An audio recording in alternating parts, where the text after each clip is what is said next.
Welcome to the Plant a Trillion Trees podcast. I'm Eva Monheim. And I'm Hal Rosner. We are both certified arborists through the International Society of Arboriculture. The purpose of our podcast is to encourage tree planting and proper tree care for our urban forests, which include neighborhoods, parks, and other open spaces. We will also cover a myriad of tree topics, including the important role trees play in relationship to the climate crisis. Thank you for joining us.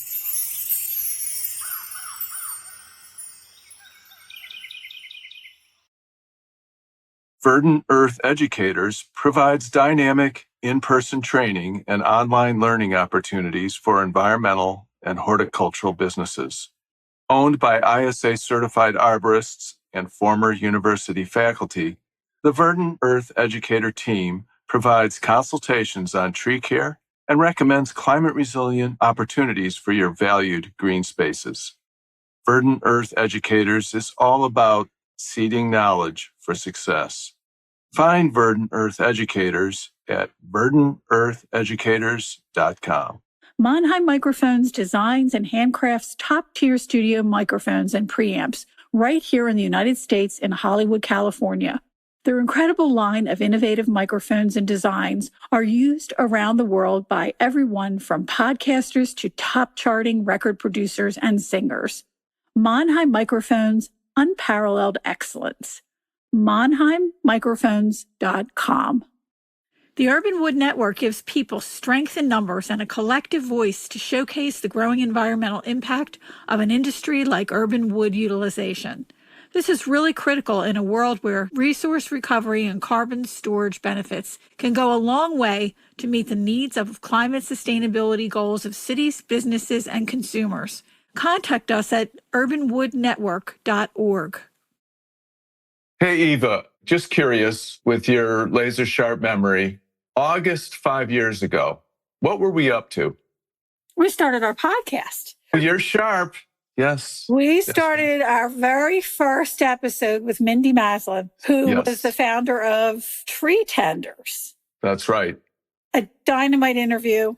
Yeah, and it was a great starting place because the Horticulture Society has done so much with its Tree Tenders programming in terms of getting trees planted in the underserved neighborhoods. And wow, here we are 5 years later. It just seems like it's never been more critical or immediate. As we introduce our 200th episode and our fabulous guest, Mary Tipping, we can think about the Heritage Tree Program that Scott Arboretum has worked so hard to set up. And Mary was just another example, a terrific guest that just opened up another corner of information in my own head. You know, if nothing else, I think we can agree that with all the guests that we've had, we've met some terrific people. We've learned so much. It's just been an extraordinary blessing and opportunity. At the end of the interview, we sign off and we ask the person, what's their favorite tree? And I always feel like I've just been in a master class because we're part of that talking and asking questions, but we're learning so much from that interview. And that makes me feel really good because learning to me is something that's a lifelong process and that we should be learning all the time. We don't cut out after we finish our university education or our high school education and say, no, I'm not going to learn anymore. And that's ridiculous.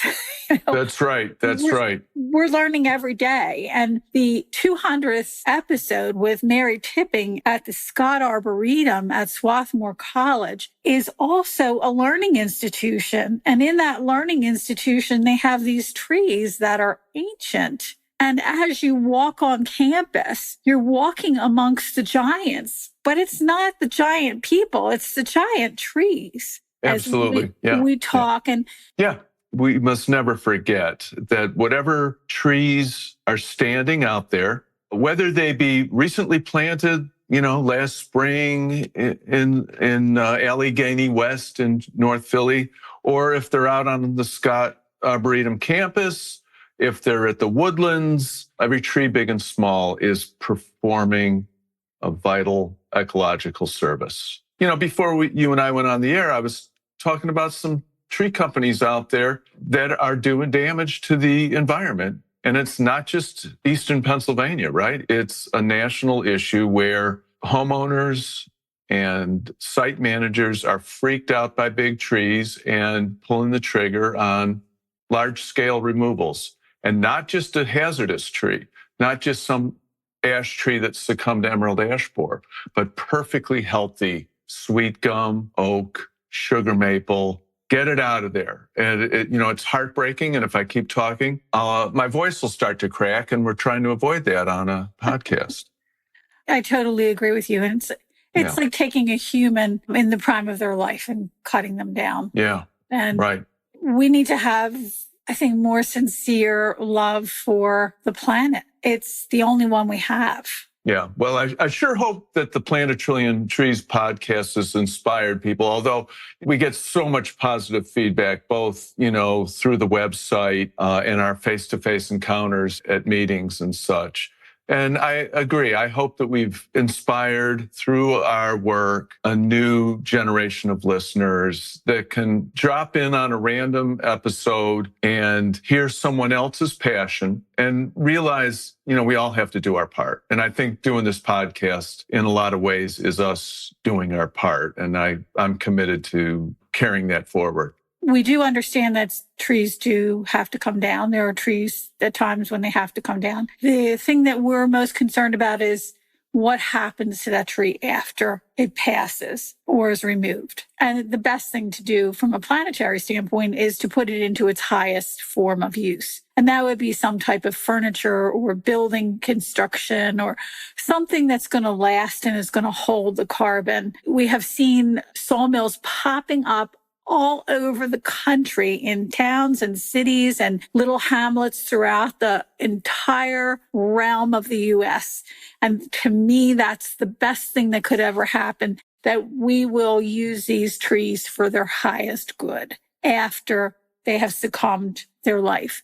Well, we're going to have a lot more trees that are going to be coming down because of diseases. And just because a tree is diseased doesn't mean it can't be reutilized. Some people think you can't. It can be, and sometimes even more beautiful than when it was in its perfect prime. So that's something else. I think the Plant a Trillion Trees podcast, I think our listeners are often maybe sitting in a truck at lunchtime or on their way to work. We try to keep it at about an hour. Isn't it a cool thing, though, to learn something about urban forestry or arboriculture or horticulture in a old-fashioned conversation, right? The oral tradition versus let's look it up on the internet. Let's see what AI, which is fine. It's well and good.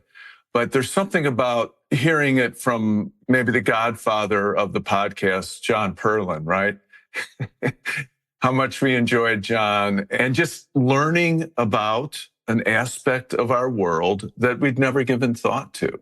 And it came from one man's voice versus, reading another essay or something coming off a website. I totally agree. And we hope that our listeners continue to listen and enjoy our guests. We are so appreciative of the people who come onto our podcast. There is something that we talked about, and there is a 200-year-old tree. Because it's the 200th episode. Yeah. In Lower Marion. Yes. It's in a parking lot, and it's called Quercus lyrata, the overcup oak. And it has a plaque on it that it was there during the Revolutionary War. Wow. Yeah. Yeah. Thank you for remembering that. And I know that tree has quite a fan base. I'm happy to report that I believe it's in good health. I drive by there quite often, and I just wave to it. And it's exciting. So thanks for sticking it out with me for these 200th episodes. We love and appreciate our listeners, and we're trying to expand our reach. So I think you're going to be able to find episodes on YouTube moving Yes. forward. And we hope to continue in that direction as well. Yep. So thank you, everybody, for listening. This podcast is being recorded on February 7th, 2025.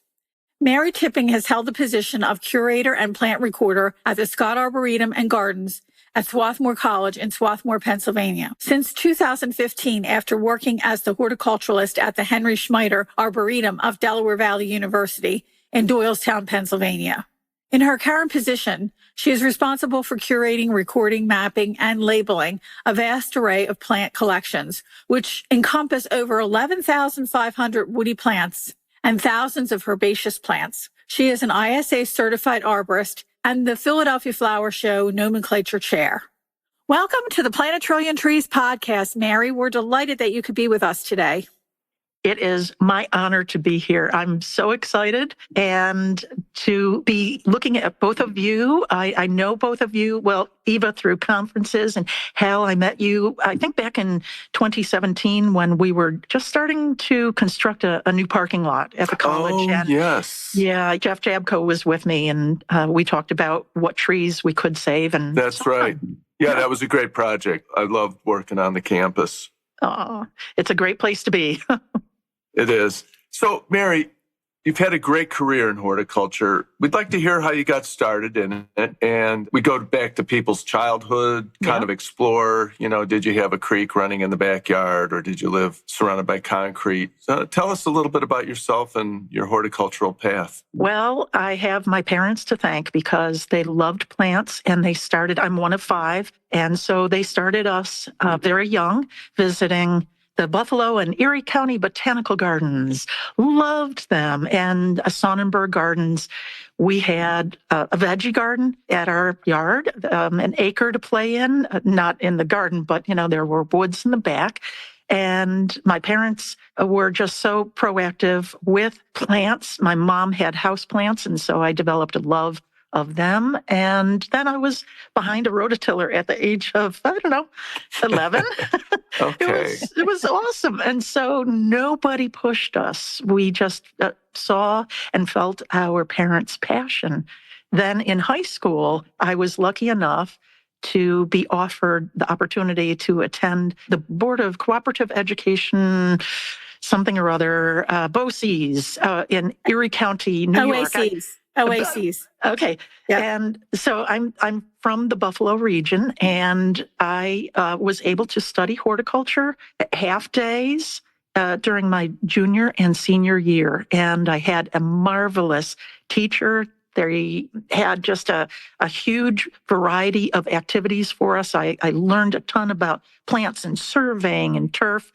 A wonderful opportunity. I wish more people would have taken advantage of it. So then, through high school, I knew I loved plants, but I didn't go to college right out of high school. I went into the working world and I found that I needed to make a living from horticulture. So while I worked full-time, I went to school part-time, and it took me 12 years. So let me back up a little bit. I first started at Mercer County Community College, and Steve Christoph has everything to do with my absolute passion for woody plants, especially deciduous azaleas and witch-hazels. And everything that has beautiful bark and beautiful buds, it's all because of Steve Christoph. Well, what a lovely tribute. That's wonderful. He's magnificent, and I speak about him all the time. So hopefully Steve is listening. And then, so I couldn't finish my associate's degree in horticulture at Mercer County Community College because I was going to be living in California for a bit. Oh. So I switched over to a 2-year program in California, moved back east, and 12 years later, I was able to earn my bachelor's in ornamental horticulture from Temple University. Yay, Temple! And one of the counselors there had said to me upon graduation, "You're going on for your master's degree, aren't you?" And I said, "Are you talking to me? Are you kidding me?" And she said, "Oh, yeah, you really should." And so to make a long story short, I also have a master's degree in brace yourself, crop sciences. Now, I went the route of agriculture intentionally. I thought, okay, if horticulture is going to give me a dead end, what else can I be involved with that is completely based upon plants? And it's agriculture. Agriculture is not going away. Plus, I took my experience as, a nursery person, as a horticulturist, and I put a spin on it. I was the only one in the program that was interested in a nursery and plants at a nursery as a crop. And they are. I mean, they are. Of course, you're they not are. going to disagree, right? I mean, they are. It's a crop. I wouldn't disagree with that. So whether they are in pots or in the ground, it's still a crop. And so it was a very unique experience for me. But so you were breaking ground there. I hope so. Literally and figuratively. Yes. Yeah, absolutely. I think creativity. And, when I went to school, we were in the College of Agriculture and we were in horticulture, but we learned about crops too. Good. We did. Yes. I think it all depends on the perspective of the university that you're attending. But also, we have less barriers now. All those barriers between crops and, the horticulture, it all has kind of come down and kind of equalized so that you can crisscross over. Because I was doing tomatoes and hydroponics and horticulture. So, that's crops. Yes, absolutely. Crops. And, going back to my VOTEC days, I encourage people, consider it. The skilled trades are the rock stars of the world. And I do consider horticulturists to be under the skilled trades umbrella, much like a plumber, an electrician, and they're so badly needed. And so please don't be afraid. Go to your VOTEC for training and or a 2-year program as well, whether it's at Longwood Gardens or my education at Mercer County Community College was top notch. And so, you don't need a master's degree to be successful. I loved my master's program. I loved all of the classes except for plant physiology. Well, a lot of people don't like plant physiology. Just a little dry and chewy. You've made me reflect a little bit, so I need to give a shout out to my 2-year community college. Oh. Yes, because you've already mentioned University of Illinois. Yes. But I was about 50 miles west of Chicago in Malta, Illinois, population 900 at Kishwaukee College. Oh, wow. Brand new. Classes met in construction trailers, and the nursery truck was a vintage Army surplus half-track. So, wow. Yeah, thank you. I all these episodes, I don't know if I've ever given a shout-out to Kishwaukee College, so. Awesome. Well, and because you talked about your vocational school, I was very heavily involved in Eastern Center for Arts and Technology, which had a much longer name earlier. It was a vocational school. I actually chaired the OAC in that. And I'll tell you something, what I learned from the vocational educational people was way beyond what I was ever expecting. Yes. And we actually put ourselves out of work because our horticulture disappeared in southeastern Pennsylvania because we were actually the epicenter for greenhouse production, and they all disappeared. So, you have to go with the time. So you have to find a school that has a horticulture program. That's what I just wanted to point out. Yes. That's why I was going there. And let's keep it strong. Horticulturists are needed every day. We need more in the ranks. And what I don't understand, and I'm really getting off topic, unfortunately. That's okay. There's no such thing as getting off topic. Well, in England, I understand that gardeners are looked at as if they are rock stars. That's exactly right. They're treated as royalty. And why are we treated any differently as horticulturists in the United States? It's different there. I studied there for a year, and I saw the immense gratitude to horticulturalists from anybody that you would come across. They'd say, "Oh, you're a horticulturalist. Can I ask you a question? Oh my God, this is wonderful. You came right at the right time." Like here, it's not that way. Yes, absolutely. And of course, the pay is good there too. I mean, that doesn't hurt. No, it doesn't hurt.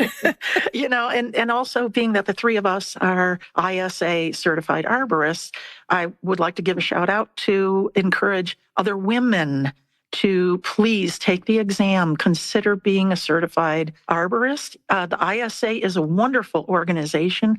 I'm proud to be a certified arborist for 24 years now. And the things that I have learned just make me a better employee for the college and a better horticulturist. So please, please, please, gals, get out there and be a certified arborist. And I also have to say that it doesn't mean you have to climb the tree. Correct. I don't climb. Most arborists are on the ground. Yes. Yeah. Yeah, I don't climb. And I went up in my first bucket truck not too long ago, and it was exciting, and I wanted to yell out, "Wee!" But anyhow. Yeah, I agree. ISA has been doing some great work, outreach and recruiting women and recruiting minorities. They've also started these strategic alliances. The most recent one, which is, I think they're rolling out right now, is with municipal arborists. So it's a great partnership. And actually a credential is coming out along those lines, which I don't want to say is long overdue, but it's very timely. Well, they already do have a municipal arborist society. No, they have a certification. Okay. Because I have the book. I was studying for it. Oh, okay. The truth comes out. But it's going to be, I think it's going to be at a different level. That what Hal is talking about is going to be at a different level. Mm-hmm. I think they're doing more and more and more of the GIS and LiDAR. So all of that is going Geospatial. to be another, and I think it's going to be another level within the municipality rank. So, and with what you do, you are working with GIS all the time to position the plants so that people can find them on their phones, latitude and longitude. So our listeners can get a better idea of the campus. You know, Swarthmore College has an amazing campus. And Scott Arboretum actually is the Arboretum and Gardens that sit within the campus. Most people don't know this. Right. And you caught the name change. So recently we changed the name, and it was just the Scott Arboretum of Swarthmore College. And now it's Scott Arboretum and Gardens.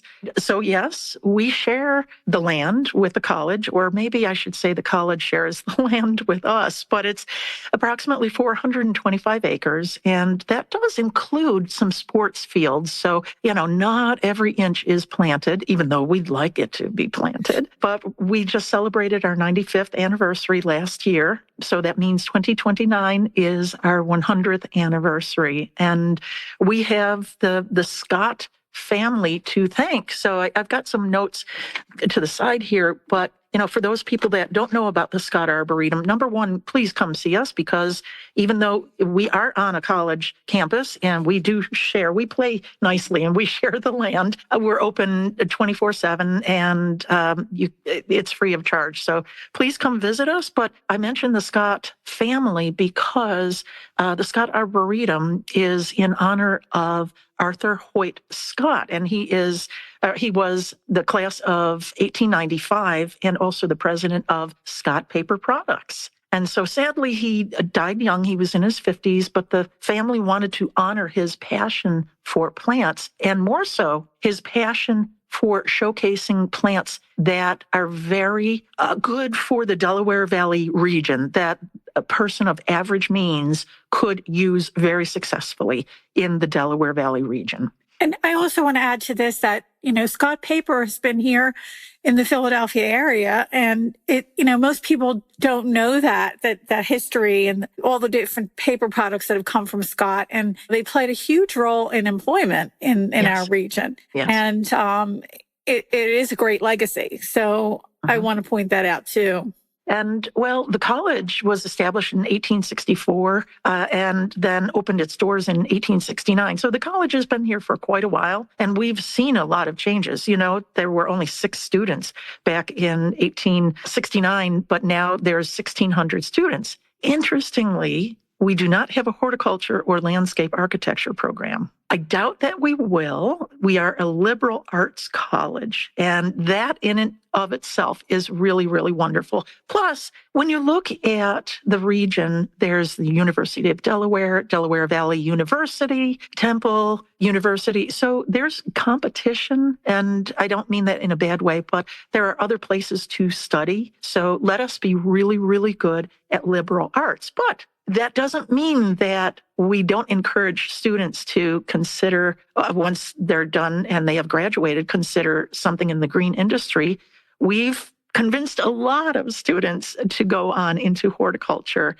And also, we do have a few classes that are horticulturally based. So while we'll never have a horticulture major, it doesn't mean that we don't value educational component of the Arboretum and the beauty of the Arboretum as well. Well, I also think too that the rounded education is important. It gives people a different perspective on everything when you have a rounded education. Sadly, we see students that come in that don't even know where the vegetables that they're about to eat in our dining center have actually come from. They've never had their hands in the soil. And so we give them opportunities, whether it's through different classes or workshops or being student workers. And that is just so exciting because I'm just taking it for granted that everybody knows how trees grow and what's the difference between, say, a deciduous tree or a coniferous tree. They don't know. So it's up to us to teach them that. This is slightly random, file it under random, but I love the way Scott Arboretum is set up and serviced so well by SEPTA, by Southeastern Pennsylvania Transportation Authority. So not only is the train drop you off right there, yes, but the little town is right there. So you can really make a nice day out of it carless. And unfortunately, some of the other predominant arboretums in the region, SEPTA or public transportation, it can be non-existent or minimal. So. Right. And also, when you come to the campus, you'll see if you do take the train and you get off the train, McGill Walk is our main feature that takes you from the train station right to our very first building. And it's a beautiful walk because it's lined, for the most part, with swamp white oaks. There's a few red oaks or Quercus shumardii stuck in. Somehow they're older, and I'll just keep moving from there. But it's a beautiful walk all the way up to the main building that really was the hub of all of the activities when the college first opened, and it's just gorgeous. If you look at our logo, it not only shows Parish Hall, which is that building that I was just speaking of, but it has trees in the background. So being that Swarthmore College is Quaker-based or it has a Quaker history, the Quakers do appreciate nature, and that's something that we've kept very close to our hearts also as a college. I have a question for you, as long as we're talking about those beautiful oaks, is how are they doing? Well, this past summer was a bear because of the unofficial drought. At least Swarthmore didn't qualify as being in a drought, but for God's sakes, we didn't have any precipitation between May and maybe even November. So they did as best as they could. The cool thing with the oaks along McGill Walk is most of them are dedicated trees. So you will see plaques on them, and they are of all different ages. Some are very, very old. They are treated like royalty so that we watch them very, very closely. We have great partnerships with different arboricultural companies in the Southeast Pennsylvania region that will come in and do crown clearing or inspections, cabling, bracing. They know how valuable our plants are to us. And I think it's an honor for them to be working on these trees that many, many people know about.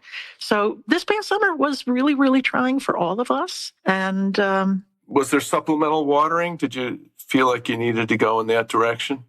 Gosh, we did a lot of hand watering. Actually, I'm speaking on behalf of the gardeners and Jeff Chabko, who is our director of grounds. But so for young Plants, yes, of course, there was a lot of hand irrigation, a lot of impact sprinklers that were set in place. For older mature trees, we didn't irrigate all that much. And so we're still on the fence about whether to do so or not. Many of the trees made it through the drought very, very well. And of course, we're going to see the effects of it this coming spring when things don't leaf out. And that's what I wanted to mention, that, we did an educational program for Penn on drought conditions. And people might not realize that drought can be seen 2 and 3 years after the fact. Sure. So if you notice something unusual with your tree after we've had this drought, keep in mind that we had a drought. And it could be related to that because of root loss, or could be desiccation of buds. Yeah. Or heavy fruiting because it's going to be its last fruiting. Or sometimes a tree looks like it's great and then all of a sudden it has a mast year and then it drops dead. Right. I mean, that's happened many times. And we have very few areas that have automatic irrigation, and they're mainly like courtyard type areas. So for large established trees, we have to pull out hoses. There are not that many snap valves in the ground. So we're hooking up to, or the gardeners are connecting to hose bibs. And, that's another situation because there's a lot of gallons that are needed to irrigate the plants. And not that anybody would think of this, we can't just drag hoses across pathways, especially those that are ADA designated pathways. We cannot. And so it's another liability that we have to think of. But Jeff Jabko and his crew have gotten around it beautifully. Along the lines of drought and the associated mayhem of all that, Mary, what are you guys doing with, or what discussions are you having with assisted migration? Are you guys interested in bringing plants up from southern locales, southern states? Great question, because when I first started, I've been with the college and Arboretum for almost 10 years now. There is a brand new building, 2-3 years old, Singer Hall. And when the landscape was being decided, Olin Landscape Architects presented us with the idea of, or the question of, should we be bringing plants that are maybe zone 8 hardiness? Should we be using them in the Singer Hall landscape? And I definitely remember thinking to myself, not yet. No one answered Richard Newton when he asked that question. And it still is a question that I think of often. But, in my opinion, let nature tell us when to start bringing plants from zone 8 into zone 7. Let's not do it overnight. We had temperatures in the single digits in January, and I know people want to have some sort of an answer to the climate issues that we are facing right now and we will continue to face. I get it. Climate change doesn't happen overnight. What I've been told is it's a measure of activities over 100 years. And so will we see plants that are hardy in zone 8 being used in zone 7 in our lifetime? I don't know. I really don't know. Should we be doing that right now? I don't think so.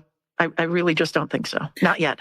That's interesting because I know Penn introduced live oaks, and they're doing extremely well on campus. And, they've tried, there's some places in Cobbs Creek and Haddington Woods where they brought up things back in 2015, and pretty much everything that they brought up is doing well, maybe with the exception of maybe 1 or 2 plants. Everything is doing really well. I know in my lifetime how many growing zones we jumped to growing zones. And I talk to my students about this all the time, that I know we have plants that disappeared and we have plants that are living now that couldn't live back then. Right. Like Deodar cedar, for example. That's a really good one. Yes.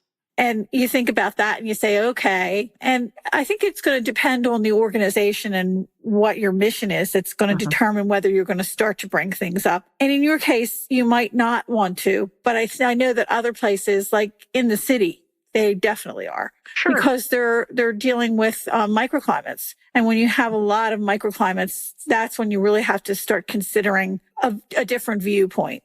So and for us, being that we are a garden of ideas, and one thing I didn't mention is that really our mission statement, well, it is a garden of ideas, and we are here to sustain the body, enchant the eye, and soothe the spirit. So how I dilute all of that is to say that we are here to delight, educate, and inspire. And a lot of our visitors come from suburban locations. And so there are some that may live in cities and have microclimates, but we try to showcase plants that are suitable, once again, for the Delaware Valley region, and that the grower or, the owner of these plants will be very delighted to have them around for decades. So, having some of these very marginally hardy plants, that's great for the collector. It's wonderful. We've run out of protected areas on the campus. Yeah.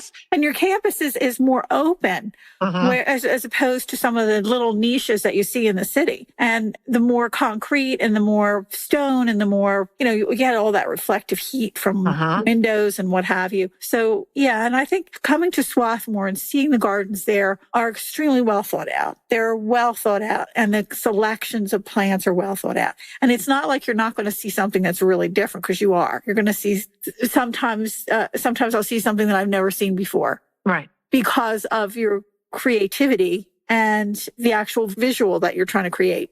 Right. And well, all of this comes at a cost, though, because we are all huge plant lovers. And of course, we want to plant every square inch of the Arboretum, but we can't. We have to share the grounds.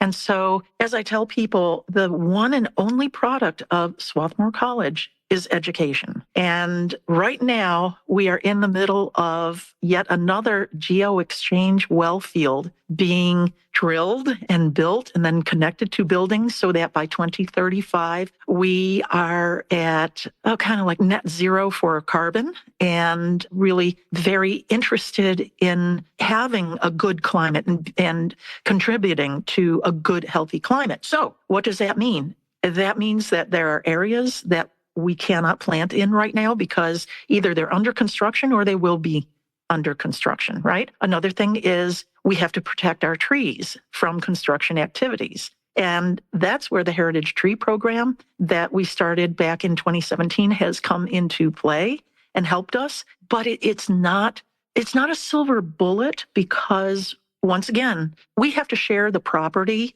And just because we think this, red oak or this Stewartia looks fabulous next to the McCabe Library doesn't mean that there's not a need for the library to expand. And I'm actually, that is the truth. There's talk of expanding the library. We just added, a brand new building attached to our dining center. So we have a much larger dining center. So while we operate on a Quaker belief, it doesn't mean that we can save every tree just because we are an arboretum and our students are very attracted to the arboretum and the grounds. Do you want me to speak a little bit about the Heritage Tree Program? Oh, we would love you to speak about the Heritage Tree Program. Okay. I think and I just want to put a plug in for you also, that if anybody is a landscape architect or a developer, you have to go to Scott Arboretum to see how they protect their trees when they're doing development. It is one of the best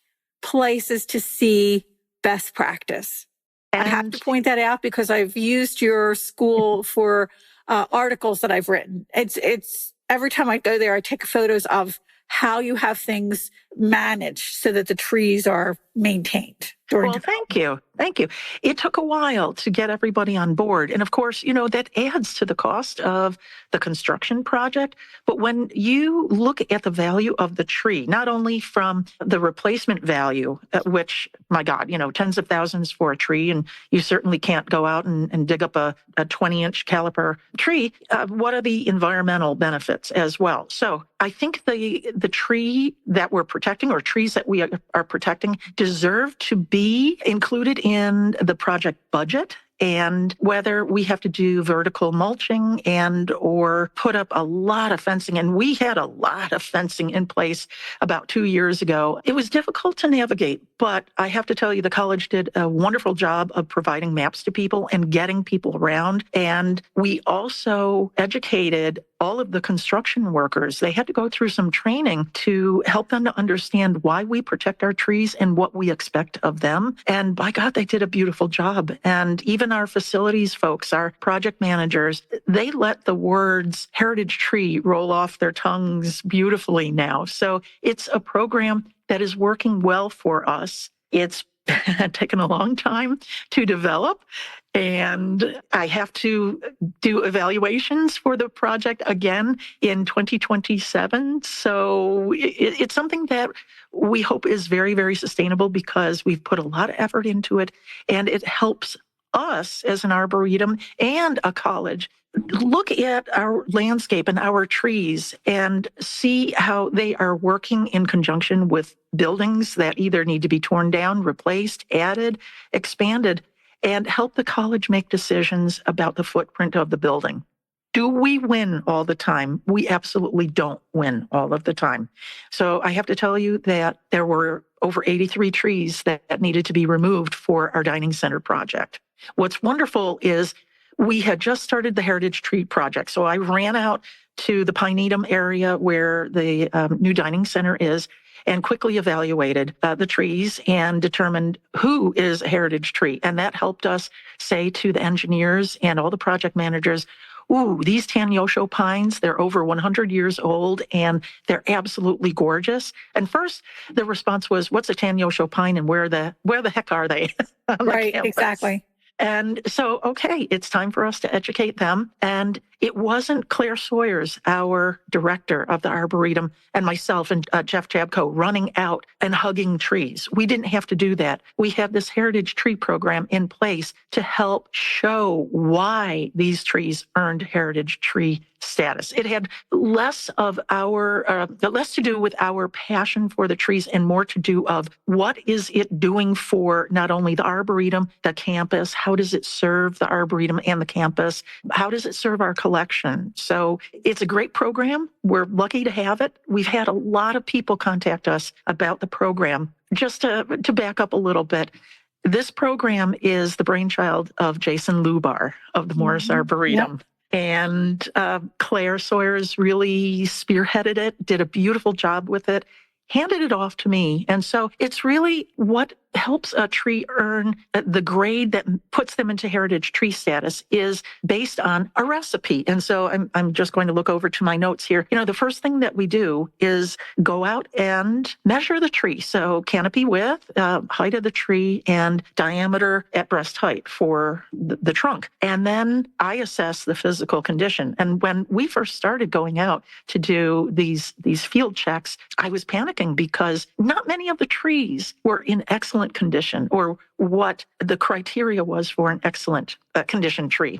And so I contacted Jason Lubar and said, Jason, help. You know, not many of our trees qualify as being in excellent condition. And he said, no problem. You know, with some of yours that are over 25, 50, 75 years old, how can you expect them to be in excellent condition? And guess what? If you were to come to the, you know, whatever Arboretum, just pick one, or New York Botanic Garden, how many of their trees are in excellent condition? So that made me feel a little bit better. But then, you know, to add to that recipe, we also add in a value rating. So did any of our trees make it to the PA Big Tree list, right? Were they winners in the past? They earn extra points for that.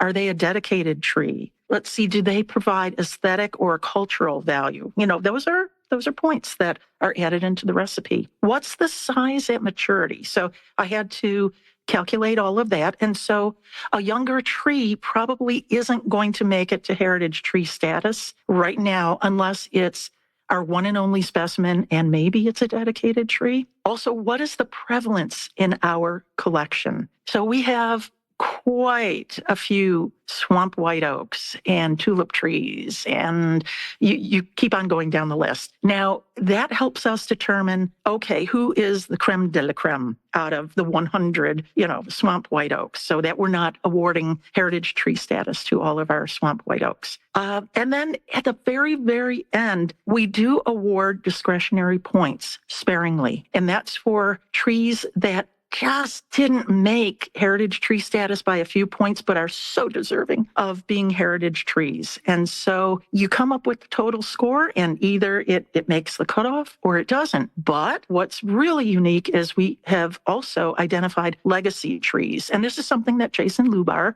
encouraged us to do, and he wrote the program. And we've identified areas where the trees may never make it to heritage tree status. They may never earn it, but they need to be protected. So you both know where our amphitheater is and all of the tulip trees in the amphitheater. Can you imagine if they weren't in there? It would be just horrible. Yeah. And that's a beloved place for all of our students and our visitors. And so all of those trees are legacy trees, which means even if they don't earn heritage tree status, should one need to be removed, it will be replaced with the same species. We don't deviate from that. All of the Nyssa sylvatica up and down, well, the walkway in front of Parish Hall, those are legacy trees so that they don't get replaced with something random. So that's another layer or another way for us to protect very, very valuable trees.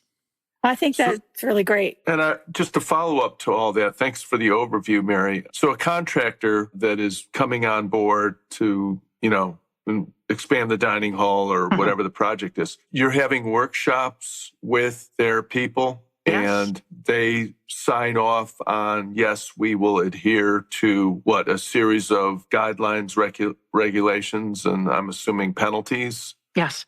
Yes. Okay. And trees that are protected during construction periods with construction fencing, they're also signed. And so the project manager has signs that the college has approved, and they are responsible for labeling the fencing and making sure that it stays.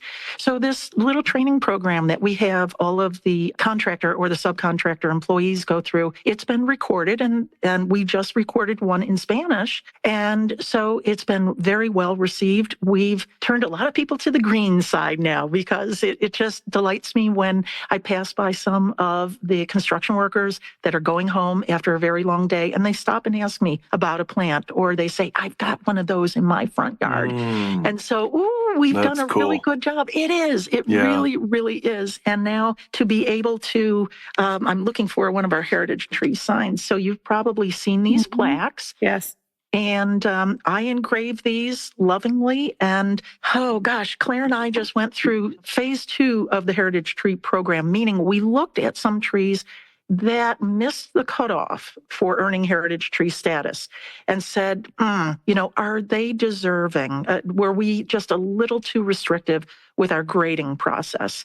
And so we now are up to 235 or 239 living heritage trees. So I've got a bunch of plaques that need to be made and installed, but that's exciting. This is like the badge of honor when I install these beautiful plaques on a tree and then watch people go over and look at the plaque and love the tree. For those of you that are listening, Mary is holding up the iconic, I don't know how to describe it, black semi-gloss plastic. And do you have the machine that does the actual engraving? Oh, that's great. Yes, thank God. And this logo that I'm pointing to is our heritage tree logo, and it is one of our heritage trees. And so it's a beautiful logo. It's on every single plaque. And thankfully we do have the engraver, and I'm the one that makes all of our engraved signs. And it's just a way to help identify trees that are super important to us.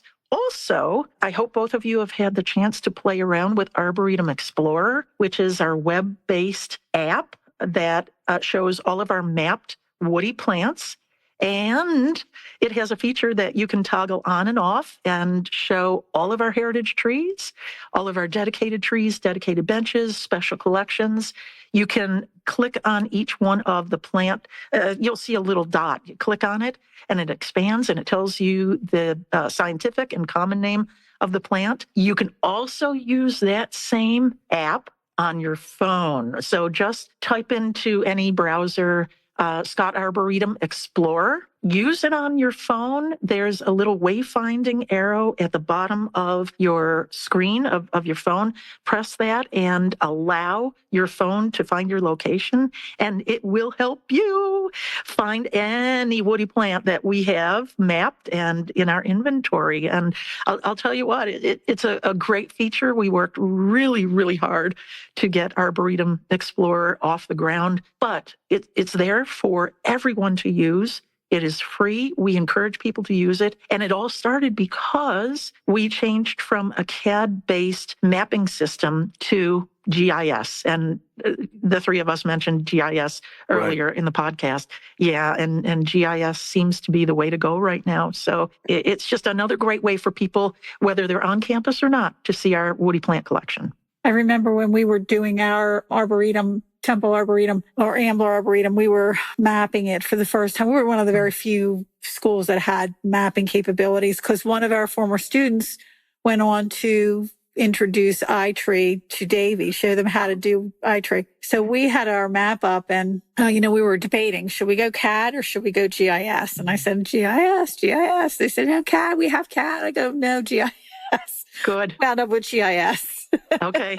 Yeah. And that's going back quite a ways, but it really does make a difference when people can come onto your campus and see what you have. And I think I was thinking about something when you talk about your heritage trees. I know that if you have an arboretum like Morris Arboretum or Longwood Gardens, where you have people who are explorers, plant explorers, and you have seed and specimens coming from those collections, that would be another way that a heritage tree would rank on some level. Sure. And I know that we had quite a number of them at Temple. And of course, we didn't need to have construction workers. We had a couple storms and then we had the tornado that took everything down. So, you lose things over time, but it doesn't mean that, there couldn't be some other tree that's going to replace it or another living collection that comes along that's, from a plant explorer that is so different that nobody else has them. And that would put it into a different category, maybe a legacy tree or something like that. But I think that's a really good. And have you thought of taking your processes for your developers to, and your construction people on the road to teach construction people? Are you doing that already? Well, construction, luckily, some of our construction has wrapped up, which is great. But we have a new wave of contractors coming in to do the drilling of our geothermal wells. Now, I don't know whether they have to go through the little 15-minute video. I hope they do, because we want them to embrace our landscape and our trees. But Martin Hall is the next building that will come online. Actually, Martin Hall exists right now, and it's being renovated. And so, as you both probably know, from coming to the different conferences we have here, we lost the winter garden and the pollinator garden, but they're being recreated this coming spring and summer, which is awesome. And so we're preparing to have folks that don't speak English as their first language on site, and let's give them a way to experience this 15-minute little program about our heritage trees and tree protection in their own language. We should have done it a long time ago, but regardless, it's done, and we're here to educate and also provide a great place for people to come. So what I can tell you with the Heritage Tree program is for those of you that are interested in using something like this for your municipality or even, maybe for your church or your school, the program that we have it was created just for us. And so it has custom formulas in it. We cannot share the actual program with anybody. And here I'm showing a spreadsheet. I don't know if you guys can see this. It's huge. A lot of different colors on it. I will be glad to sit with anybody and tell you the recipe that we use to do our evaluations and help trees earn heritage tree status.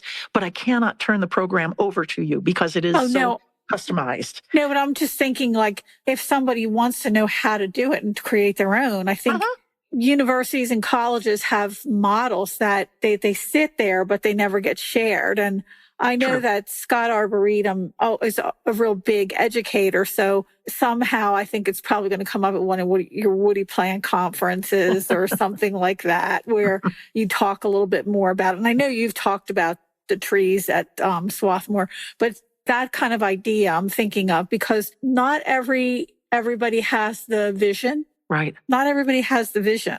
And with our heritage tree program also, we have elected to repeat the evaluations every 10 years. So we started the program in 2017, and we had to customize it a little bit. Jason did a beautiful job, so I'm not taking anything away from him. We just had a little bit of a different need, and so now that the program is highly tailored to what we truly need and what's working for us, I think we'll finish the evaluations much quicker, starting in 2027. It took, maybe 7 years for us to get through the evaluations.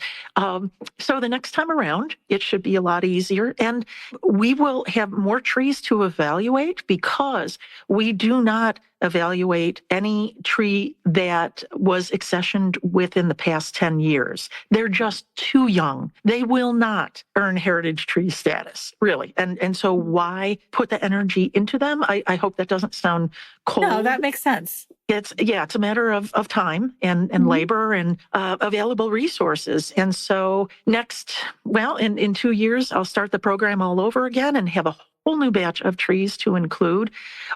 What I'm really proud to say is that there have been plans for new buildings where we've had to step up and say, but look at this, cedar of Lebanon. I'm sorry. Can you make any modifications to the footprint? And the college has.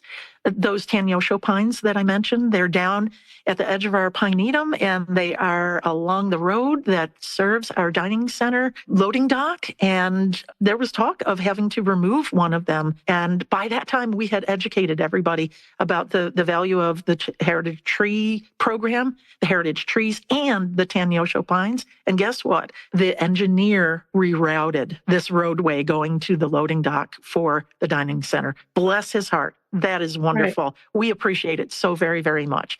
So we'll just say the 8 years that the program has been in effect, and the 239 living trees that we have currently in heritage tree status, we've only lost 10. Some of them have been due to storm damage. A few had to be removed for construction projects.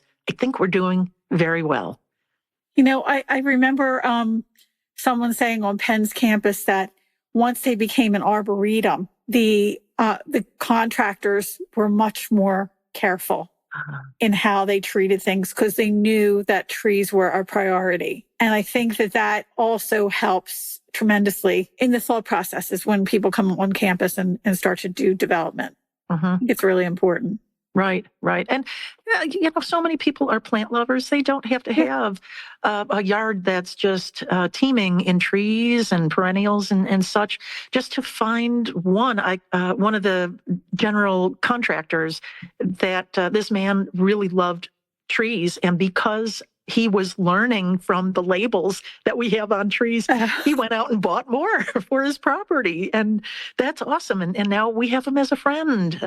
Plants bring so many people together. And so having the heritage tree program in place to help us protect them is wonderful. It also means that we have very, very specific trees that we want to keep our eye on. And that includes, during periods of drought, maybe to have an outside arborist come inspect them for us. And they are the rock stars of our campus. And so they deserve extra attention. We give all of our plants extra attention, but these, they've earned their status as a heritage tree. And by God, we are proud to, maybe brag about it a little bit. Yeah, I have to say, this has been engrossing, my own time in the commercial sector of arboriculture. And, quite honestly, things I don't want to think about, the horror stories on institutional settings and butting heads with contractors and, the 11th hour of, sorry, buddy, this tree's coming down, and, no policy, no regulations, nothing to back me up. And just, so you guys have done incredible work, and a shout out to Jason at the Morris Yes. Arboretum as well. And I do hope, my brain is going like, wow, yeah, package it, a seminar, and bring regional contractors together to hear it, because you've also indicated there's an upside to contractors getting enlightened, because they're going to have greater appreciation for trees in their life, whether it's a walk in the woods or on their own property. Yes. And also they're passing that education to their children or their friends and family, which is awesome. One way that we engage our students with tree planting is by having our first year students install a class tree. And we used to wait until their senior year and decided that wasn't the time to do it. So we grabbed them their first weekend as brand new Swarthmore students, and we picked the tree. We also picked the location, but a plaque is made for them, and they are required to be there for the installation ceremony. And the students do show up, and they are thrilled. And hearing them, hearing some of the alumni that come back 30 years later, wanting to know where their class tree is. Whether they installed it or not, they're very attached to their tree. So that's a way for us to engage them in horticulture and also give them something to be very proud of and have them watch it grow. There's nothing more exciting than watching a plant grow, and even saying that you played a part in the well-being of that plant and or the installation of the plant. I think if there was to be a program, Mary, it gives me pause to think also that it could educate people that are already in urban forestry in the nonprofit sector, because you can get a little cavalier with, and I'm coming out of a little post-traumatic stress just because 2024 was a rough year for Philadelphia County with some large-scale tree removal projects. Not pretty, but you have to look at it systemically and think, okay, back it up. Somewhere along the line, decision makers that love trees and are urban foresters or park managers signed off on projects where, a heritage tree did get lost. A Carpinus was lost, and it was a Pennsylvania state champion for a soccer field. So, oh man, I wish Scott Arboretum's magic elixir could rain down on other parties. I understand. That kind of reminds me, I had taken my Barnes class to Villanova to hear the grounds person talk about the trials and tribulations they have. And one of them was a new building that was going in, and they had a dawn redwoods that had been there. It was part of the collection, the original collection. And they said, well, you can't take this down. So even though it had a really huge girth, they called in a company, which we had actually interviewed, treemover.com. And they came in from Texas, and they prepared the tree to be moved. And I think he said it cost like $100,000 to move it. Yeah. But it was that important that they did move it. And we went to see it. And of course, it was like going to Mecca, this tree that survived the move. And he said, we move trees like that all the time. He said, and that's because the people have the knowledge of how important those trees are, and they can't be taken down. So if they have to do something, they can move it, but they have to prepare well in advance. And it's got to be like 2 years out so that they can get all the equipment and the tree can be managed properly beforehand so it doesn't go into shock. And I was really surprised. And then there was another tree, another dawn redwood on the same property, and he's on the same campus. And he said they were going to knock it down. And he said, you can't. It's part of the original collection. And he convinced them to change where the parking lot was going to be. Yes. Mm-hmm. And these are the kind of things that makes a huge difference to a university or any land, arboretum, whatever, that maintains those old specimens so that people can actually see, because it takes a long time to grow those things. It does. It doesn't happen overnight. Right, right. And to be able to identify trees that deserve maybe an extra layer of care Yes. is also very important. Instead of it being very subjective, me saying, well, every oak and every beech, they need extra care. No. We've got it documented. And also Claire Sawyers was savvy enough to raise funds over a 2-year period for extra care for our heritage trees. So we have a heritage tree endowment, which will help us not only with hiring a consulting arborist to come in and check the canopy, do whatever they need to do, but it just helps in times where we might need to have one pruned, the canopy cleared a little bit, Right. extra mulch applied, not extra mulch, but expand the mulch ring, which was something that we learned. We had very small rings on a lot of trees, and it wasn't serving them very well. So did that take time and money to add more mulch around them? Absolutely. But one wonderful thing is that whatever we produce plant-wise on campus, it comes back to us. If it ever has to leave, it comes back to us. So meaning anything that is cut back, it gets composted and then it's returned to us, and we don't have to buy in compost. We know what's in it. Same with wood chips.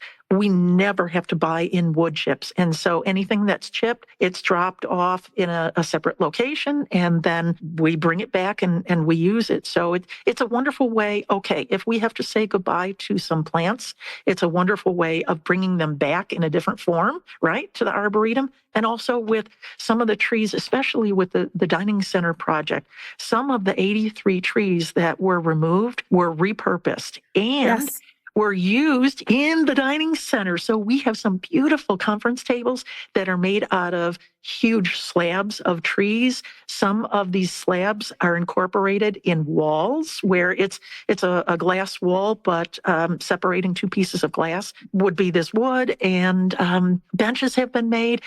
We don't discard things lightly, so to speak. Yeah, right. Yeah. There's thought put into our actions, and that didn't happen overnight, but I'm glad that the college supports us, and we are here to make it a beautiful facility for everyone to come to, and for, decades to come and future generations to enjoy. So when you plant a tree today, you're planting it for future generations. And Absolutely. I'm sure the three of us are just thrilled to be able to do that.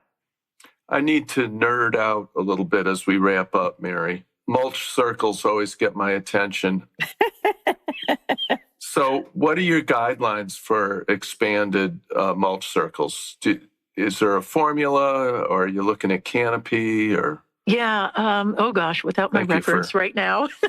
I do believe what we did for our heritage trees is made sure that there was at least a 10-foot radius for the mulch circles. So, we're talking some older trees. I'm not talking a younger Stewartia, but right. Also they are kept weeded, but that's only twice a year, and no herbicides are used to do that. It's all done manually. And also, the mulch circles, mulch really serves a lot of purposes. You know that. Yeah. But it also just helps to give like a visual sign that, hey, we care about this tree. Look at this mulch circle. It's keeping people away for a reason, or we're asking you to stay afar to keep off of the root zone, right? It keeps mowers out of the tree ring also and away from the bark. And it's just the right thing to do to help the tree survive by reducing, compaction and holding moisture in the soil, on and on and on. You know Sure. all of this. Yeah. But I've always thought of the Scott as a bit, this isn't rhetoric. I think 15, 20 years ago, you guys were very invested in expanding the radius under individual trees. And so be talking to the homeowner and they'd be questioning, why are you recommending cutting into turf to expand the root zone here? And you'd say, or I would say, go to Scott Arboretum. They're already doing it. A 20-inch diameter tree is going to have a significant radius coming off the trunk of quality mulch. And when we say mulch, at least for me, I like the phrase arborist wood chips, Yes. which I'm stealing from another guest, but rather than the shredded bark. Yes. And the dyed products, which are Oh. horrible for the trees. Yeah.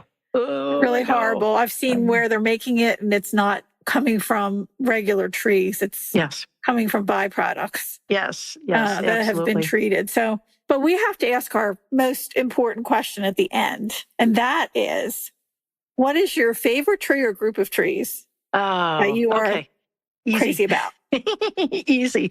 All oaks. Oh my gosh, oaks are just so magnificent. And once again, going back to Steve Kristoff, my woody plant instructor back at Mercer County Community College, he taught us to not only use tree buds, flower buds and foliage buds for, the beauty of them, right? But for tree identification and shrub identification. So oaks, oh my God, they have beautiful buds if you look at them right now, right? And then when they are in full leaf, they have all different leaf forms. Beeches, I am wild about beeches. So whether it is our American beech or it's the European beech, wow. And Steve taught us to appreciate the bark on it. When you have a more mature European beech and you see that beautiful gray bark that almost looks like elephant skin, right? Elephant hide. You'll remember that forever. I'm crazy about all Stewartias. Anything that has beautiful bark is really going to resonate with me, and Stewartias just knock it out of the park. I do have my favorites. Oh, and how could I miss this? Anything that's a conifer. Oh my God, I'm crazy about conifers. We could do a whole podcast on them as well. Just when people think that a conifer is too large for their property, guess what? Someone has a conifer in their nursery that is, a little version, a dwarf or a miniature version of, say, a white pine or something that grows very large in the wild. So you do have the space for conifers. Absolutely. Well, it was a delight to have you on our podcast. We really appreciate it. I know it's taken a while to get you here, but scheduling is always difficult for a lot of people. So we do appreciate you taking your time and being on our podcast. Thank you. And thank you so much for inviting me, and also just engaging other people in the love of trees and or plants. You two are rock stars. Thank you so much. And congratulations on the awards that you have earned, because you truly have earned them. And let's keep horticulture strong and arboriculture strong, please. I know that I will do so, and I can count on both of you to do as well. Thank you so much. Those are kind words, Mary. Thank you. Take care. Bye-bye. Bye.